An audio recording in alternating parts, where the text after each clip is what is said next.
अगर आपको ये लगता है कि जो पारस पत्थर का कॉन्सेप्ट है वो केवल हिंदुस्तान में है तो आप गलत सोच रहे हैं।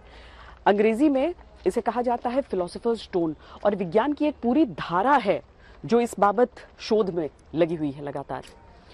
हम इसके बारे में आपको आगे बताएं उससे पहले कहानी जरा आगे सुनिए।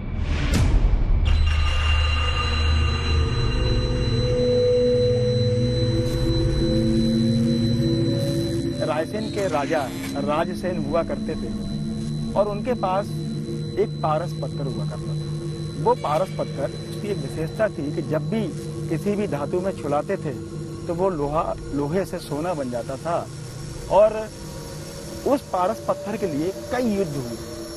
अब चूंकि ये जमीन से 1500 फीट की ऊंचाई पर किला है और अजय किला था, इसको जीतने के लिए हजारों बार लाखों बार लोगों ने आक्रमण किए और आक्रमण ऐसे थे कि इस किले को वो जीत नहीं पाए। अंत में आक्रमणकारियों द्वारा राजा राजसेन पर एक अटैक किया गया, एक आक्रमण किया गया जिसमें पारस पत्थर के लिए ही वो युद्ध हुआ था। और जब राजा राजसेन ने ये समझ लिया कि अब हम हार जाएंगे, हम जीत नहीं पाएंगे, तो उन्होंने किले परिसर में ही बने किसी तालाब में वो पारस पत्थर फेंक दिया था।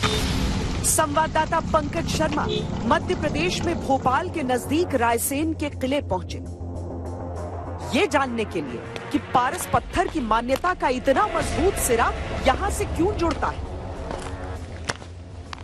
जो किस्से कहानियां यहाँ कही जाती हैं, उसके अनुसार राजा के अकूत खजाने और पारस पत्थर के होने के कारण यहाँ पर निरंतर युद्ध चलता रहता है।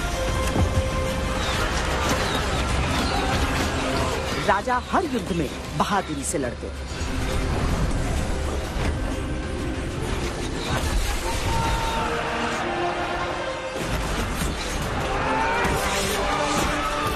चूंकि यहाँ की जो अंतिम राजा थे, उनने कहीं से सेवा प्राप्ति करने के बाद में उनको ये पारस पत्थर प्राप्त हुआ था। उसी पत्थर के लिए यहाँ पर कई बार, लगभग 14 बार यहाँ आक्रमण भी हुए, लेकिन पत्थर किसी के हाथ में नहीं लगा।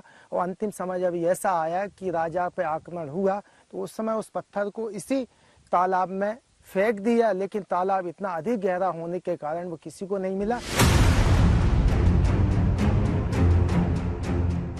ये कहा जाता है कि शेरशाह सूरी ने भी किला रायसेन को जीतने के लिए कई तिकड़में लगाई, लेकिन किला इतना मजबूत और विशाल था कि वो कामयाब नहीं हो पाया। तब शेरशाह ने तांबे लोहे के सिक्कों को गलाकर तोपें बनवाई और किले के बड़े हिस्से को नष्ट कर दिया।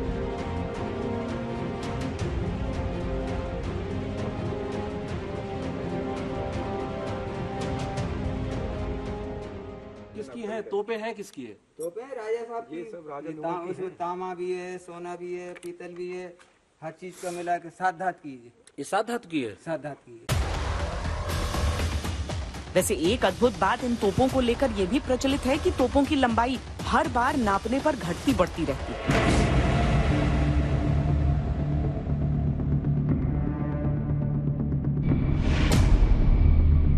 इन्हीं कहानियों के अनुसार पारस पत्थर और खजाने की रक्षा के लिए युद्ध करते करते एक समय ऐसा आया जब राजा रायसेन को लगा कि वो किले और पारस पत्थर को अब बचा नहीं पाएंगे। आप देख सकते हैं ये मदागन तालाब है। ये वही तालाब है जिस तालाब में पारस पत्थर की कहानियों को रचा गया है। ये वो तालाब है जिसमें आज भी वो पारस पत्थर है। लगभग इसकी गहराई की बात की जाए तो लगभग 30 से 35 फीट अभी भी इसमें पानी है। हालांकि ये जो तालाब है वास्तव में ये ऐसा तालाब है जिसमें वो पारस पत्थर है, जिस पत्थर की छूने से लोहा भी सोने में बदल जाता था। इसी के लेकर यहाँ पर 14 बार आक्रमण भी हुए और उसी आक्रमण के चलते आज देख सकते हैं कि यहाँ की स्थिति है काफ़ी खस्ता हालत है। लेकिन उसके बाद भी लोगों के द्वारा यहाँ पर ऐसे समय होते हैं जैसे पूर्णिमा है, अमावस्या है, उस समय लोग यहाँ आते हैं रात्रि के समय में और उस पारस पत्थर को खोजने की यहाँ पर कवायद जारी है।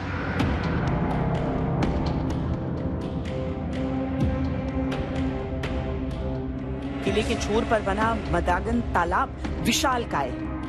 कहा जाता है कि राजा रायसेन के बाद कई राजाओं और प्रभावशाली लोगों ने तालाब में पारस पत्थर की खोज शुरू की।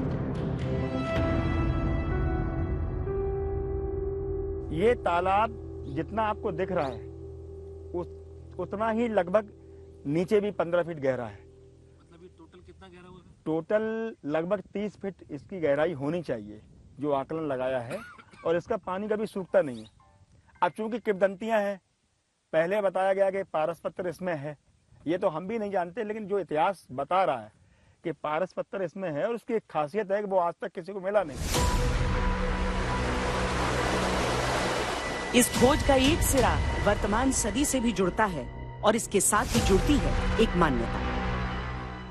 जो किंवदंती एक और है कि इस पारस पत्थर की, इस तालाब में जिन्न, जो जिन्न होता है, एक शक्ति होती है, वो जिन्न जो है इस पारस पत्थर की रक्षा करता है। जिन लोगों ने पारस पत्थर की तलाश के लिए चोरी छिपे या तंत्र मंत्र का सहारा लेकर किले में प्रवेश किया, उन्हें इसका परिणाम भुगतना पड़ा।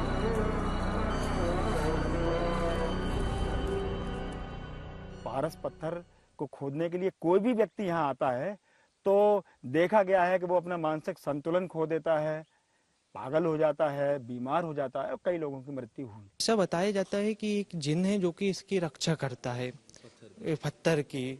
अब ये कितना सही है ये नहीं बता सकते, पर काफी लोगों से सुना है कि वो जिन उसकी रक्षा करता है, जिसकी वजह से काफी लोग जो ढूंढने आए थे उनकी मौतें भी हो चुकी है और कई लोग पागल हो चुके हैं। कुछ लोगों का ये मानना है कि किले के अंतिम शासक ने आक्रमणकारियों से बचाने के लिए अपनी रानी का सर काट दिया था। ये भी कहा जाता है कि राजा की मृत्यु के बाद सैकड़ों महिलाओं ने रानी समेत किले के इसी कुंड में जौहर कर दिया था। 16वीं शताब्दी में रायसेन राजपूतों की राजधानी था। यहाँ के राजा थे सिलादी, शिलादित्य के नाम से उन्हें जाना जाता था। राणा सांगा ने अपनी बेटी यहाँ ब्याही थी, और इस समय धार, उज्जैन, मांडू, सारंगपुर और चंदेरी तक इनका शासन था। और इस समय में बहादुर शाह द्वितीय, जो गुजरात का शासक था, उसने आक्रमण किया था।